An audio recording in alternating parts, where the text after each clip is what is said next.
About 15 years ago, I was at a costume party. It was a Halloween party, too. But I was a young man, so I dressed up as a nothing, and I went there with a girlfriend at the time, ex-girlfriend now, and she dressed up as Pocahontas. And she was white. We didn't know much better at the time, though. At least that's what we say now. Whatever. And so she thought it was a good idea to introduce me to the person hosting the party. She said, "This is Alex." And I said, "Hi, Alex." But guess what? Alex wasn't even his name. And as we walked away, she said, "You know what, Ben? Alex sells fake IDs." And I said, he's a little old to even care about those things, but whatever. And so I drank for dear life. I was drinking 40s at the time. It was ironic. And I smashed one of the 40s in the driveway. In the driveway, his car was parked right behind it. He said, "Ben, would you do me a favor and clean up that glass from the 40 that you smashed?" And I said, I had a couple of them, so I said, "No." We got off to a good start, I'd say. And then some years go by, and I started doing this music thing. I was touring around, going on really long trips, and I was coming back. And touring is also code for losing jobs. And I also lost that girlfriend, thank God. My parents said I needed to, I quote, "get a job."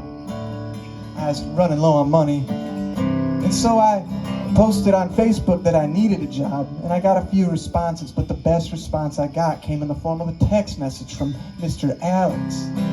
And Alex said to me, "Hey, Ben, I think I could use your help just driving around." I said, "Man, that's all I do is drive around. This is a perfect job." He said, "Show up tomorrow at my house at 12. I said, "That sounds a little early. I'll be there."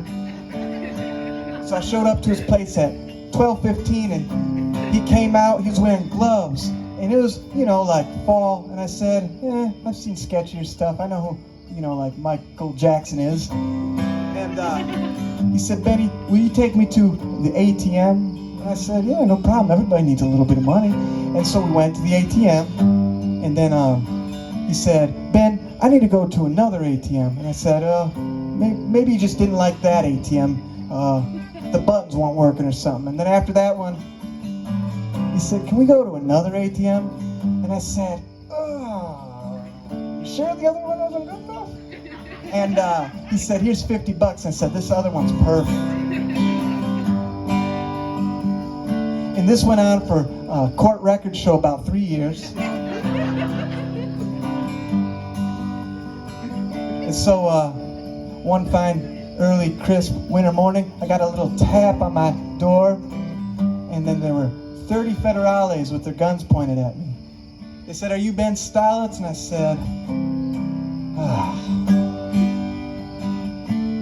We were living in a tiny little shoebox apartment, Noelle and I, and they took everything that we had inside of the apartment, and then they turned it upside down and put it on the floor. I couldn't see an inch of the floor, but the benefit was they didn't really have anything to hold me, so they just left. And they took $200, the only $200 that I had to my name. And they also took a burnt DVD of Austin Powers Goldmember. Maybe they didn't have a DVD player, or they didn't have Netflix or YouTube or whatever the hell in their little cars. But anyways, so now I'm in the federal court system, right? I leave there and I go over to where Noelle was working at the time, a little bar/restaurant combination. I said, "Noelle, something bad happened." She said, "Okay, well, I think you need to call a lawyer. You know any lawyers?" So I called up my buddy Larry. Larry's there right now. Let's give Larry a round of applause. And Larry did indeed think that I needed a lawyer. And I said, "God, I thought this was going to blow over." And so I told Noelle, I'm like, I just don't want to go to prison. I don't think I would fare well in there.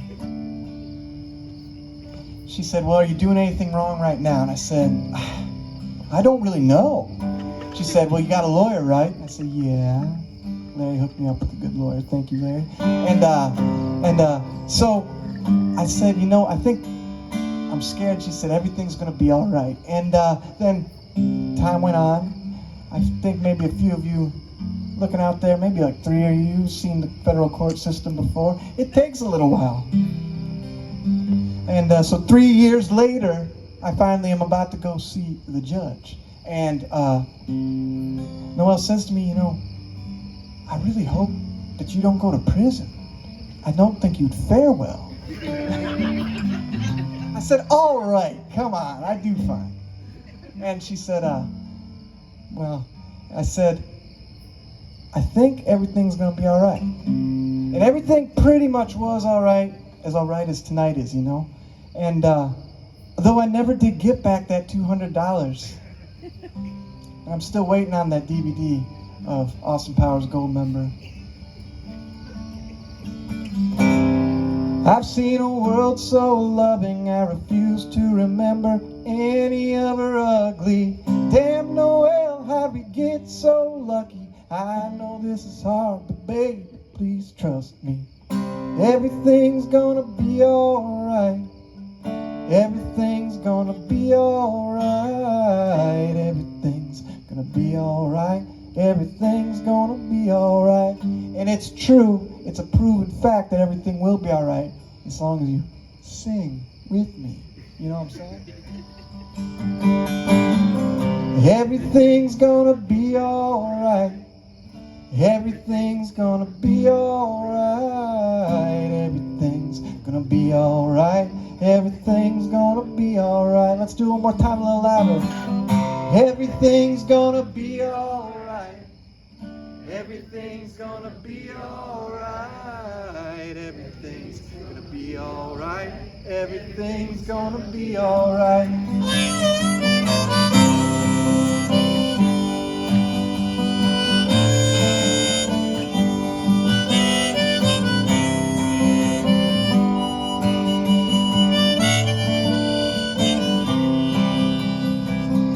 Everything was all right. Thank you guys, I appreciate it.